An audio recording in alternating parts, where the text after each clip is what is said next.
누가복음 3장 15절부터 22절 말씀 마음을 집중하시고 함께 읽어보십니다. 백성들이 바라고 기다림으로 모든 사람들이 요한을 혹 그리스도신가 심중에 생각하니 요한이 모든 사람에게 대답하여 이르되 나는 물론 너희에게 세례를 베풀거니와 나보다 능력이 많으신 이가 오시나니 나는 그의 신발끈을 풀기도 감당하지 못하겠노라. 그는 성령과 불로 너희에게 세례를 베푸실 것이요 손에 키를 들고 자기의 타작마당을 정하게 하사 알곡은 모아 곡간에 들이고 죽정이는 꺼지지 않는 불에 태우시리라.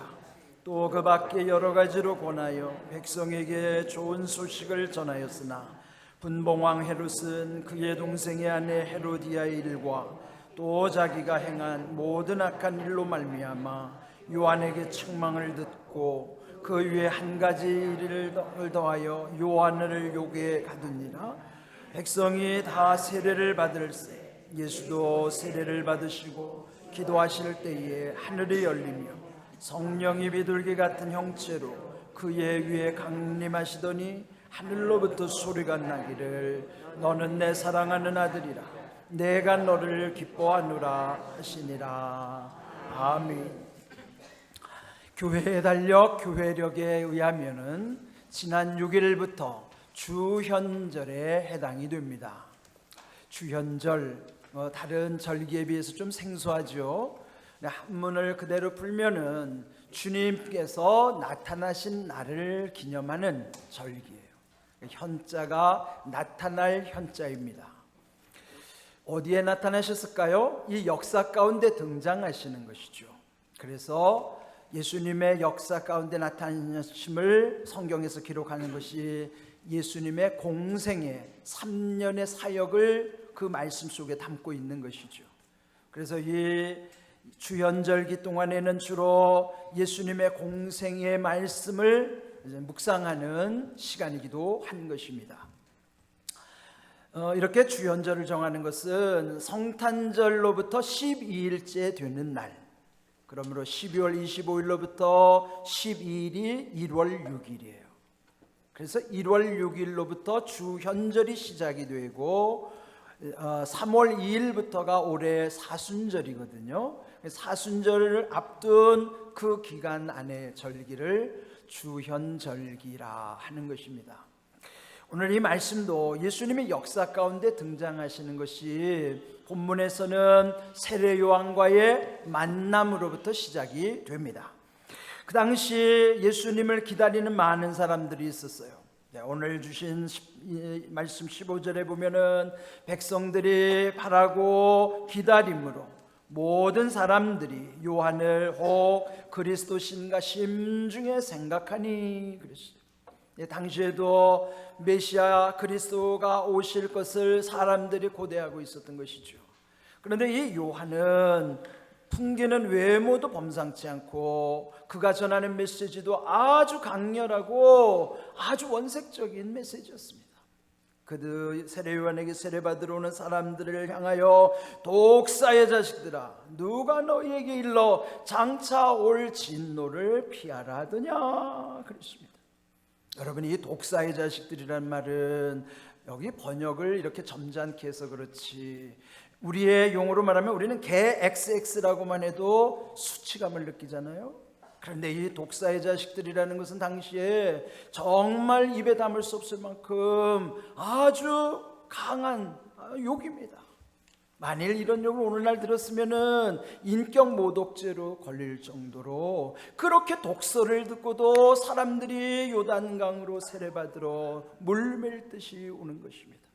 그래서 이제 오늘 이 말씀처럼 당시 사람들이 그 세례 요한을 보면서 혹시 저 사람이 우리가 기다리는 메시아가 아닐까라고 심중에 생각하였다 하는 것이죠. 당시 많은 사람들의 이목을 끌고 있었을 때 그 세례 요한의 주가는 상당히 높아졌어요.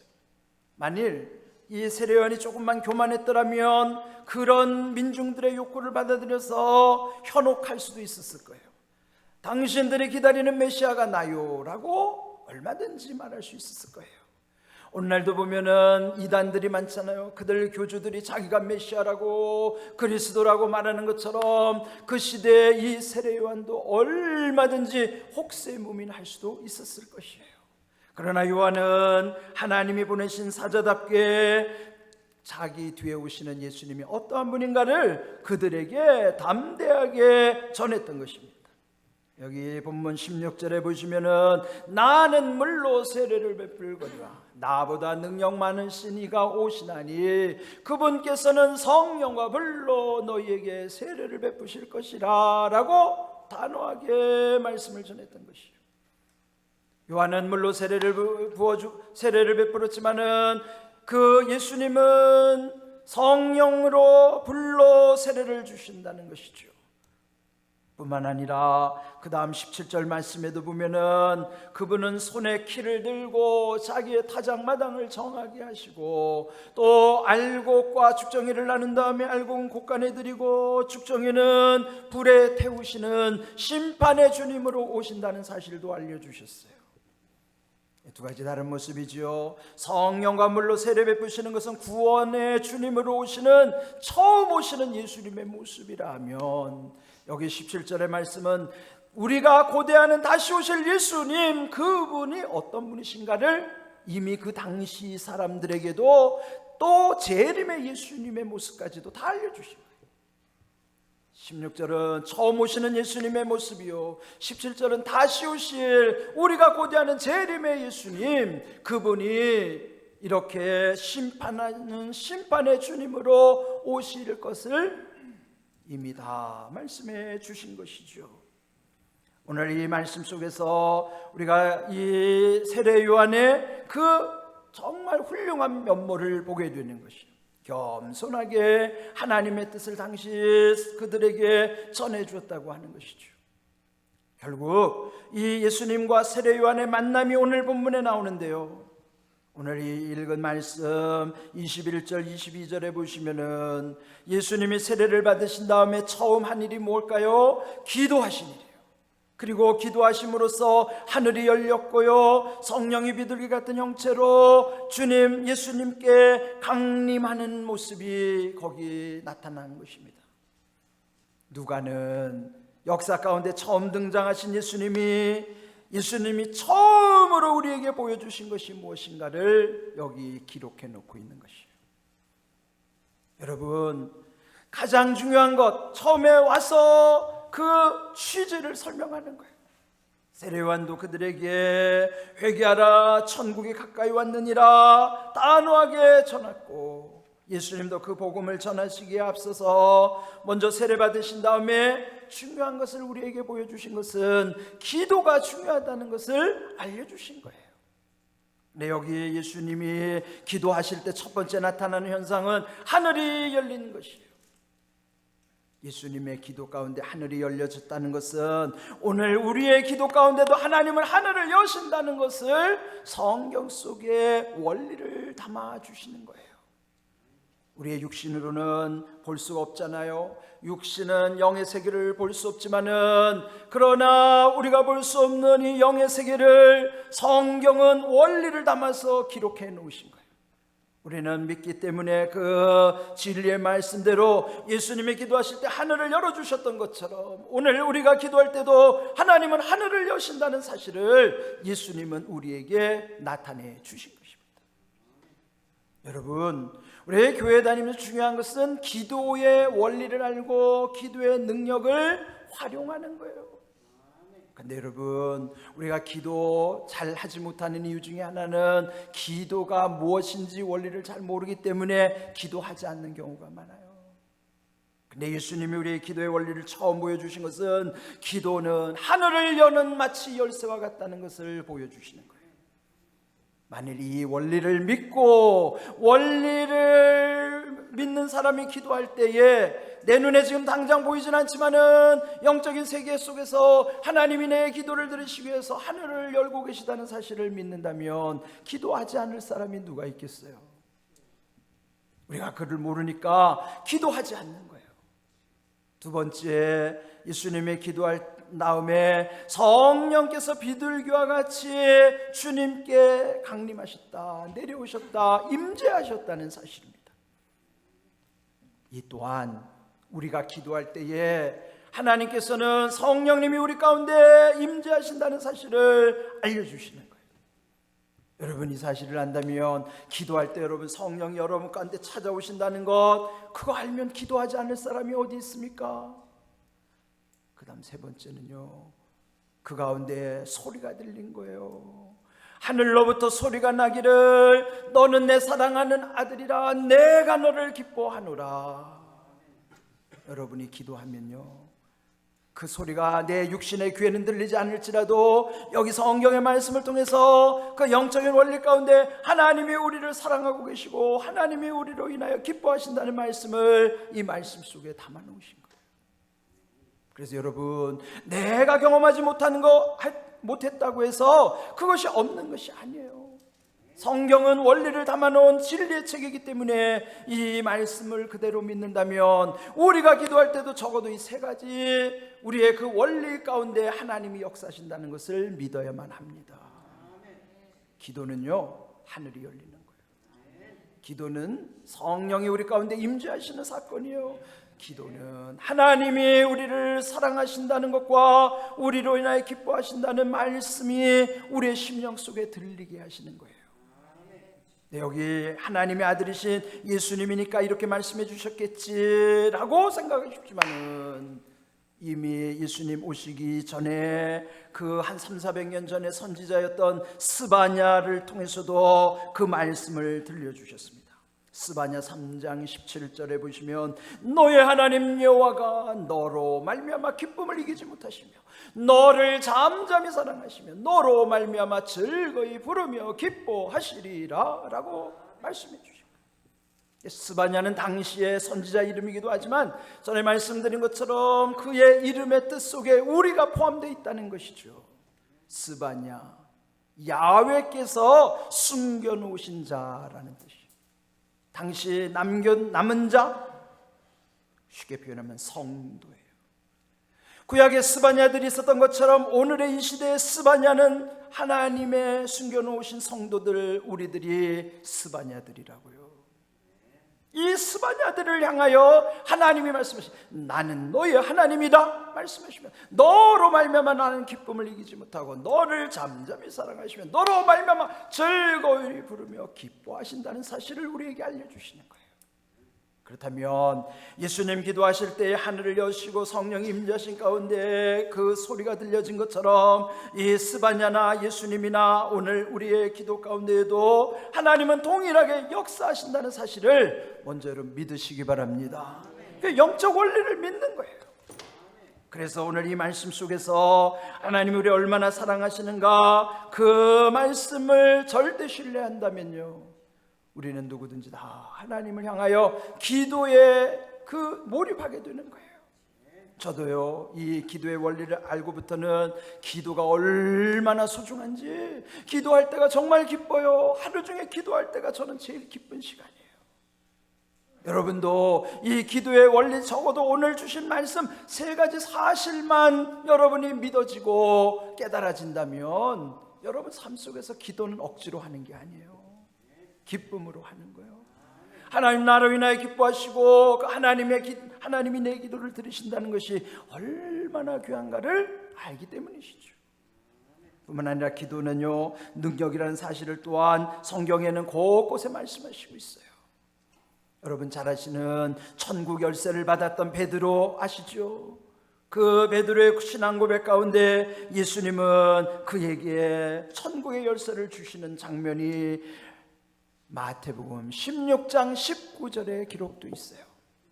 그 마태복음 16장 19절의 말씀에 진실로 내가 천국 열쇠를 너에게 주리니 네가 땅에서 무엇이든지 매면 하늘에서도 매일 것이고 땅에서 무엇이든지 풀면 하늘에서도 풀리리라. 여러분, 이게 베드로에게만 주신 것 같죠? 여기는 내가라고 표현됐으니까 마태복음 16장 19절은 너라고 베드로를 특정하셨지만 마태복음 2장 더 넘어가면 18장 18절에는요 너희가 라고 말씀합니다. 너희는 누굴까요? 하나님의 사람들, 하나님의 백성들의 기도를 똑같이 들으시고 진실로 너희에게 이르노니 무엇이든지 너희가 땅에서 매면 하늘에서도 매일 것이고 땅에서 풀면 하늘에서도 풀릴 것이라. 마태복음 16장 19절은 베드로지만 18장 18절은 모든 성도들에게 약속하신 말씀이에요. 천국의 열쇠는 베드로에게만 주신 게 아니라고요. 기도하는 사람에게도 천국의 열쇠를 주신 것이에요. 여기서 보면 우리는 땅에 살지라도 땅에서 맨다는 건, 매는 거는 묶는다는 거예요. 땅에서 묶으면 하늘에서도 하나님이 묶어주시고, 너희가 기도로 땅에서 풀면 내가 하늘에서도 내가 풀어준다라고 약속하시는 거예요. 여러분, 이거 굉장히 중요한 기도의 능력이에요. 우리의 문제는요, 풀리는 것과 묶이는 것의 문제라고요. 그렇다면 무엇이 풀려야 하고 무엇이 묶여야 될까요? 좋은 것은 풀려야 되고요, 나쁜 거는 묶여야 되는 거예요. 그런데 문제는 풀려야 하는 것은 묶여있고 묶여야 되는 건 자꾸 풀리니까요, 이게 거꾸로 되면 이것이 저주라고 하는 거예요. 여러분, 우리가 풀려야 하는 것이 풀려지고 묶여야 하는 것이 묶여지는 이런 하나님의 약속과 그 능력이 어디로부터 오는 것인가? 기도하는 성도를 통해서 주님이 약속하신 것입니다. 이렇게 우리는 기도의 능력 가운데 우리 하나님이 은혜를 베풀어 주셨다는 사실을 기억하면 여러분, 기도 안 하시겠어요? 이런 영적인 원리를 알면 무엇보다 해야 되는 것은 먼저 기도가 우선돼야 한다는 사실입니다. 여러분이 무엇을 구하시든지 어떤 일을 하든지 그 모든 상황 속에서는 다 기도로 먼저 이루어져야만 하는 거예요. 네, 오늘 이 말씀 마태복음 18장 18절 다음에 19장에는요 합심기도의 중요성을 말씀하고 계십니다. 너희 중에 두 사람이 땅에서 합심하여 무엇이든지 구하면 하늘에 계신 내 아버지께서 그들을 위하여 이루게 하시리라. 두 명이라는 것은 최소 단위잖아요. 두 명은 마음 맞는 최소 단위가 딱 두 명이에요. 왜 두 명일까요? 두 명만 있어도요, 거기 주님이 계시기 때문에 셋이 되는 거예요. 성경의 원리는 셋이 완전케 하시는 거예요. 그래서 세 겹줄은 끊을 수 없다고 전도에서도 말씀하시는 거예요. 세 겹줄, 끊을 수 없는 세 겹줄의 힘이 어디로 오는가? 두 사람은 약할지라도 어쨌든 마음 맞는 두 사람만이 모였더라도 거기 주님이 함께 하시면은 그 주님이 함께 하심 가운데 이런 합심 기도 가운데 아버지께서 이루어 주시겠다고 약속하신 것입니다. 뿐만 아니라 요한복음 14장 14절, 14가 겹치니까 잘 기억하십시오. 요한복음 14장 14절에 보면은 내 이름으로 무엇이든지 내게 구하면 내가 행하리라, 주님을 세 번이나 강조하는 거예요. 내 이름으로, 즉 예수님의 이름으로 무엇이든지 구하면은 주님께 구하면 주님께서 행하시리라고 말씀하시는 거예요. 그래서 우리의 기도는 예수님의 이름으로 드리는 기도지요. 우리의 기도는 예수님의 이름의 권세와 능력을 믿고 예수님의 이름으로 기도하는 것이에요. 예수님이 처음 역사 가운데 등장하셔서 가장 중요한 것은 기도의 원리를 깨우쳐 주시고 그 기도 가운데 나타난 세 가지 현상을 우리에게 기억하게 하시는 거예요. 기도를 통해서 하늘이 열린다는 사실과 성령이 우리 가운데 오신다는 사실과 그리고 하나님의 마음을 우리 가운데 전해주셨다는 사실이에요. 하나님 우리를 얼마나 사랑하시고 우리를 기뻐하시는가, 그 세 가지만 알아도 여러분 늘 기도하게 돼 있어요. 예수님의 이름의 권세 가운데 기도할 때마다 주님의 그 말씀 가운데 역사하심을 늘 감사하면서 기도하게 되는 것이죠.